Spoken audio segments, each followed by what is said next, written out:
You're sitting at the kitchen table with the plan book open, and there's one page you keep coming back to. It's got a great room right here. Bedrooms way down at that end. Kitchen out on the other side. A little bump out for a reading nook. A wing off the back. A roofline that folds over itself 2 or 3 times before it's done. And it looks like a real home. It looks like something you'd be proud to pull into the driveway of. Hold that page up for a second, because 200 years ago, a farmer with almost no money and no architect would have looked at that same page and shaken his head. Not because it's ugly, because he'd have known, cold, before he ever picked up a saw, that you just drew about the most expensive house on the whole pad of paper. His house started with one thing sitting dead in the middle, a chimney. A big mass of brick and stone right in the heart of the floor, and every room in the house wrapped in tight around it. That one old habit is the reason his house went up cheap, stayed warm on almost nothing, and though he never once thought about it this way, turned out to be the easiest kind of house there is to grow old in. We forgot why he did it. Most of us have never even heard the reason said out loud. This is the video where you get it back. And no, before you close the tab on me, I am not about to tell you to go build yourself a drafty 1750 farmhouse. Those old houses got plenty wrong. They were dark, they were cold in the corners. The ceilings would just about scalp a tall man, and half the windows were the size of a shoebox. We are not moving into the museum. We're taking one decision those builders made, the smartest one they ever made, and dropping it into a warm, insulated, modern, one-level house you would actually want to live in. Here's my promise. By the time we're done, you're going to look at any floor plan on Earth and see the money the way I see it, where it's hiding, where it's leaking out. And it all comes down to learning to find one thing on the page. So let's go find it. Here's the whole game. And I'm going to hand it to you in 3 words you can carry into any showing, any builder's office, any plan book on the rack. Find the core. Every house has a core. In your great-grandfather's house, the core was that central chimney, a mass of warm masonry sitting in the dead center of the floor. Fireplaces backing onto it from every room, so one stack of brick heated the parlor, the kitchen, and the bedrooms, all at once. The stairs curled right around it in a tight little run. The whole house hugged it like hands around a warm mug. You'll find the exact same bones in a Cape Cod, in a salt box, in a centered chimney colonial. Some of those forms are genuinely 200, close to 300 years old. And they were all built around that one warm heart in the middle.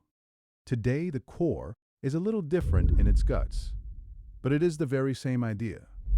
Today, the core is your wet core, your kitchen, your bathrooms, your water heater, your furnace, or your air handler, and the whole trunk of pipe and duct and wire that feeds all of it. That's the heart of a modern house. That's where the heat lives, where the water lives, and where the most expensive labor on the whole job runs. And here's the law. Write it on the inside of your hat. A house is cheap to build and cheap to own in direct proportion to how tight it wraps around its core. The closer everything sits to that center, the shorter every run, the less brick and pipe and wire and labor it takes to reach it. And the less you pay. Push that core out to a wall or shove it off in a far corner closet, and you've spread the guts of the house across the whole footprint. And you pay for every foot of it. Twice. Once when you build it, and every month after when you go to heat it. That's where it starts costing you. Right there. And most folks never see it, because a floor plan doesn't print a price tag on distance. Now, I'm going to show you the honest math on every one of these layouts.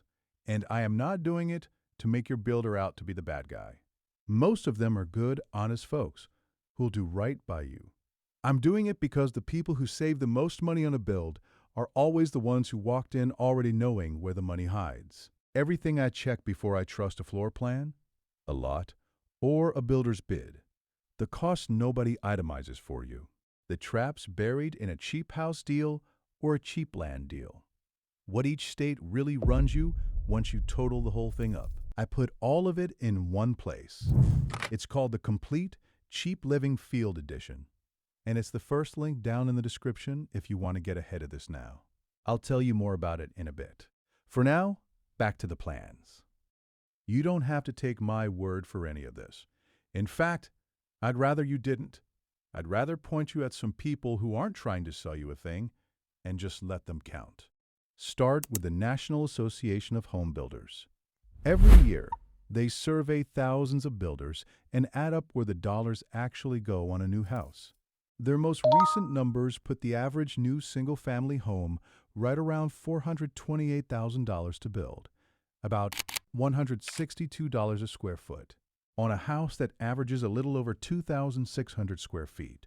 So you can do your own math at your own table. And here's the line that ought to stop you. The plumbing, the heating and cooling, and the electrical, what they call the major system rough-ins, come to close to a fifth of your entire build. On an average house, that's better than $82,000. Nearly a fifth of everything you spend just to run the guts, and the single biggest bucket in that whole survey, bigger even than the rough-ins, is the interior finishes. Every extra wing and bump out you draw is more wall, more trim, more flooring, and more finish to buy and hang. Complexity doesn't just cost you once. It shows up in every line on the sheet. Then there's the estimating books. The ones the pros price a job out of, the Craftsman National Estimator and RS Means and the like. They'll price framing and roof and a run of pipe right down to the foot. And they'll tell you flat that a plain rectangle under one simple gable frames up for a good deal less than the same square footage chopped into wings and bump outs and hip roofs. Every corner you add is more labor. Every roof line that folds back on itself is more material, more flashing, and more places for water to go hunting. And then there's any framer worth his belt. Ask one what a charming angled entry does to his week, and watch his face change. None of these people are selling you anything. They're just counting. And when you count it honest, the old layout wins just about every single time. So let's count it together. There are 3 or 4 ways the core sits there and quietly decides what you pay. And once you can see them, you can't unsee them. The first one is the runs. Pipe, duct, and wire are some of the most expensive labor on the whole job.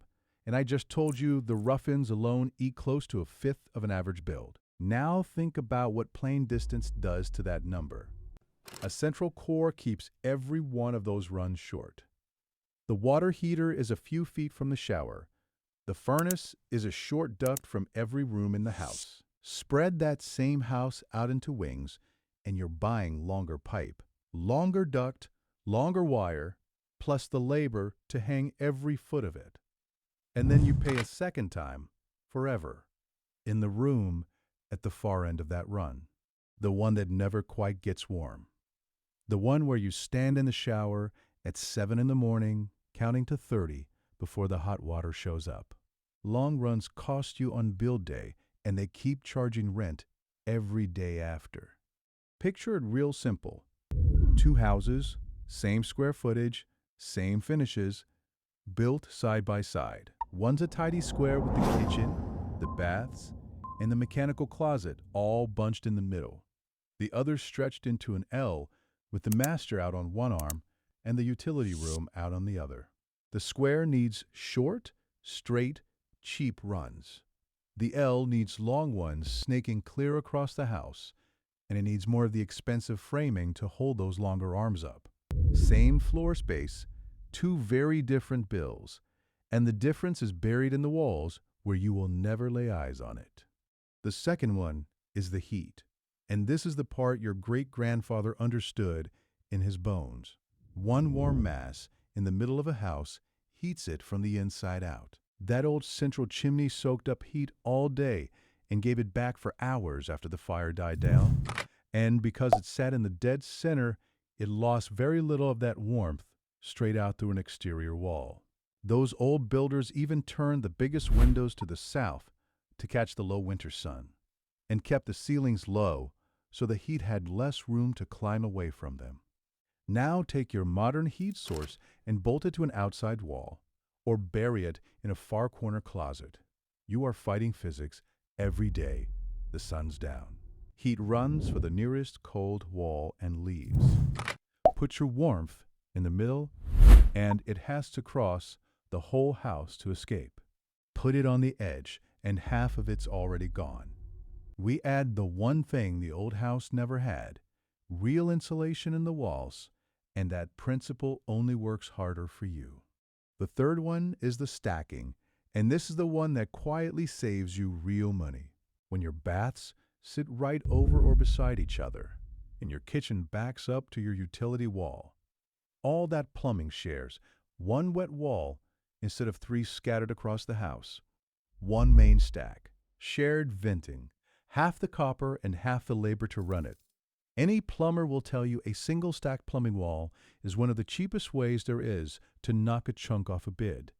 Now flip it. Spread 3 bathrooms and a kitchen to 4 corners of the house, and you've built 3 or 4 separate wet walls, each one with its own stack, its own vent, its own long run back to the water heater. You just paid 3 times over for the most expensive plumbing in the place and got nothing extra for it. And it doesn't stop at the copper. 3 separate wet walls means 3 times the chances for a slow leak behind the drywall down the road in 3 different corners of the house you'd never think to check. 1 core, 1 wall, 1 place to keep an eye on. And the 4th one just falls right out of the first 3. A house built tight around a central core naturally stays compact. And a compact house wears one simple gable roof, which is the cheapest roof there is to frame, and the hardest one for weather to beat. I did a whole video on why the shape of the house is the very first place you win or lose the money, and I'll put it on the screen for you. But notice how it all connects. Find the core, and the compact footprint and the simple roof come along for the ride, for free. So, here's your portable law, the thing you can say out loud to any plan on any table. Short runs, 1 core, simple roof. Say those 6 words to a floor plan and watch the price move around right in front of you. Now, before I show you the winner, I want to be dead honest with you about those old houses, because that honesty is the whole reason you can trust the rest of this. We keep exactly one thing from those old houses, the central core, and we throw everything else out with the bathwater. The old center chimney house was drafty as a barn once that fire burned down. The rooms in the corners were dim. The ceilings were low on purpose, and it made some of them feel like a cave. The windows were small because glass was dear and heat was precious. If I dropped you into an original 1720 farmhouse in January, you would last about an afternoon. So we take the layout, the central core, and nothing else. We wrap it in a modern insulated shell, hang real windows, raise the ceilings where we want them, and light the place up. The principle behind it goes back 300 years, but everything you'd actually see and touch in that house is brand new. All right, now that you can find the core, let's put it to work.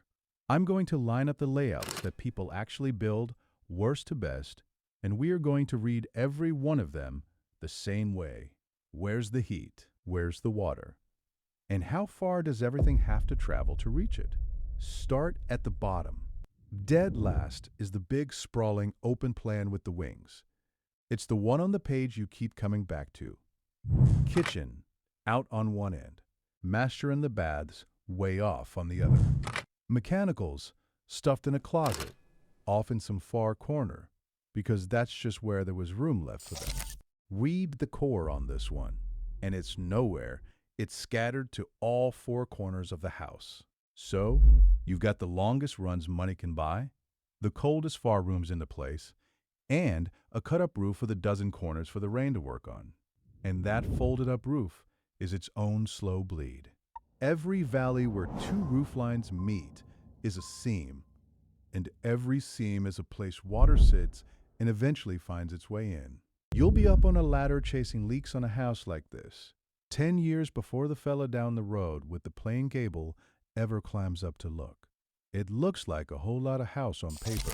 Then you go to heat it and run it, and you find out what you actually bought. This is the money pit, and most of the money is buried in the walls where you will never see it. Move up a rung. Better, but still costing you, is the modern split plan. Great room on one side, all the bedrooms on the other. This one at least has a real shape to it. But find the core, and you'll spot the problem in a second. Your master bedroom is sitting close to 100 feet from the water heater. Your runs are still long, your far rooms are still slow to warm. You've just tidied the sprawl up into a rectangle. Better, not fixed. Up one more rung. This one's genuinely good, and it's an honest callback to the winner of my shape video. It's the plain compact rectangle. Tight footprint, simple gable, exactly the outline you want to see. But here's where it leaves money sitting on the table. The builder went and shoved the mechanicals and the plumbing out onto an exterior wall, because that's just a habit now. So close. The shape is right, the roof is right, but the core got pushed out to the edge and the runs got longer than they ever had to be. A good house that quietly handed back some of its own savings for no reason at all. And then there's the winner. And you already know exactly what it is, because we started this whole video standing inside it. It's the 200-year-old central core layout, a compact near square, one single level. The wet core, the kitchen, the baths, the water heater, all the mechanicals sitting right where that old chimney used to stand, dead in the middle of the floor. Every room a short reach from that center. The stairs, if you even bother with any, wrapped tight around it. One simple gable overhead. Shortest runs, warmest rooms, cheapest roof, and the smallest amount of skin there is to lose your heat through. And there's a real reason a near square beats a long, skinny rectangle here. A square wraps the most floor space inside the least outside wall. Less wall to build, less wall to insulate, less wall for the cold to lean on all winter. Those old builders never ran that on paper. They just knew from living in it that a squarish house held its heat. So a squarish house is what they put up. The cheapest house there is to build turns out to be a house people quit building right about the time we all started paying somebody else to think for us. And if that's the kind of straight talk you wish somebody had handed you before you ever drew a single plan, do me a favor and tap that subscribe button. This is exactly what I dig into every week. All arithmetic, no hype, just a fella who's been around enough builds to know where the bodies are buried. All right, back to it. Now, I want to be real careful here, because it would be easy to walk away from this thinking somebody did all this to you on purpose. Nobody did. There's no conspiracy, it was never the builder, and it sure wasn't some plot cooked up in a boardroom.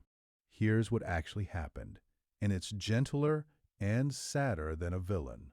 The plan books figured out something simple a long time ago. Custom cells. Curb appeal cells. A house with a wing and a bump out and an interesting folded roofline sells more plans than an honest box does.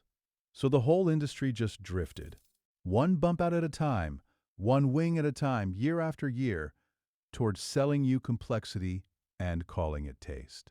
And on our side of it, regular people slowly forgot what their grandparents knew, without even having to think about it. Your great-grandfather built around that hearth for one flat reason. He paid for every log he burned and every board he nailed with his own two hands.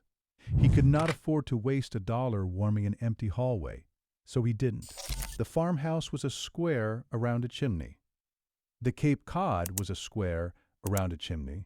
Those houses weren't plain because those folks had no imagination. They were plain because they were spending their own money and they refused to throw it away. We didn't lose a house style so much as we lost a whole habit of mind about money. And a habit of mind is something you can pick right back up today at your own kitchen table. All right, let me talk to you straight for a second, because you've seen enough now to know I'm not blowing smoke at you. Building your own home, right-sized and done smart, is about the best money move most folks our age will ever make. And it's also the one with the most places to get quietly separated from your money. The people who come out the other side owning their home free and clear are not the lucky ones. They're the ones who walked in knowing more than the person selling to them. That is the whole reason I built the complete Cheap Living Field Edition. It's 3 guides. The first is 50 catches hidden in cheap land listings, so the lot you build on doesn't sink the whole project before you ever pour a footing. The second is 40 catches hidden in cheap houses, so you can tell an honest deal from a padded one, whether you build or you buy. And the third is the state-by-state Cheap Living Notebook, because where you build decides close to a third of what the whole thing is going to cost you, taxes and all. Plus, the worksheets you print out and carry right to the county office and the job site. Bought separately, it'd run you about $45. Together, it's $29.99, and the worksheets come free in the bundle.